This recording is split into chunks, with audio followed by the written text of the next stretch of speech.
শুক্রবার বিকালে বন্ধুদের নিয়ে কি করলাম, কই করলাম আর কি খেলাম তা থাকছে এই ব্লগে। হ্যালো গাইস, আসসালামু আলাইকুম। তো চলে আসছে একটা ব্র্যান্ড নিউ ভিডিও নিয়ে। তো চলুন শুরু করা যাক। হে হোয়াটসঅ্যাপ পিপল, কি অবস্থা সবার, কেমন আছেন সবাই? আশা করি সবাই ভালো আছেন। তো গাইস, আজ হঠাৎ করে কোনো প্ল্যান ছাড়াই 3 বন্ধু মিলে ঘুরতে বের হয়ে গেলাম। তো আজকের ওয়েদারটা ছিল বেশ।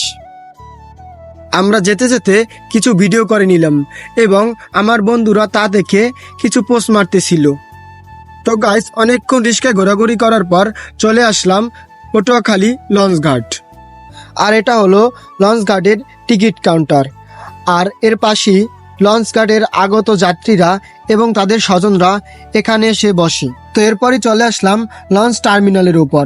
তো ঢাকাগামী অনেক মানুষ এখান থেকে খাবার দাবার কিনতেছিল। তবে স্বাভাবিকের তুলনায় এখানে খাবার দাবারের দাম দ্বিগুণ হয়ে থাকে। তো কথা না বাড়িয়ে চলুন লঞ্চের ভিতরে ঢোকা যাক। ঢুকেই দেখি অনেক মানুষ নিচে বসেছিল, তাই আর এখান থেকে ভিডিও ফুটেজ নিলাম না। তারপর সোজা চলে আসলাম লঞ্চের উপরের তলায়।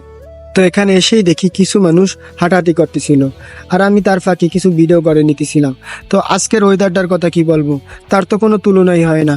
ওয়েদারটা ছিল আসলেই খুব সুন্দর এবং মিষ্টি রোদ।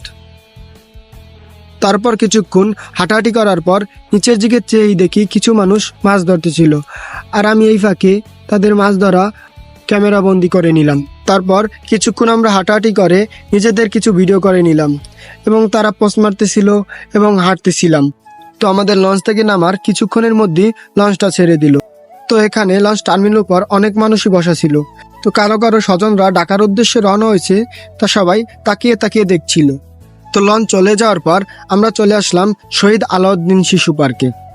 তো এখানে এসে আমরা ঝালমুড়ি খেতে লাগলাম। ঝালমুড়িটা আসলে খুব বেশ ছিল, চাইলে আপনারা ট্রাই করে দেখতে পারেন।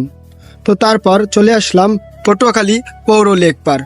তো এখানে কতক্ষণ ঘোরাঘুরি করে বাসার উদ্দেশ্যে রওনা হলাম।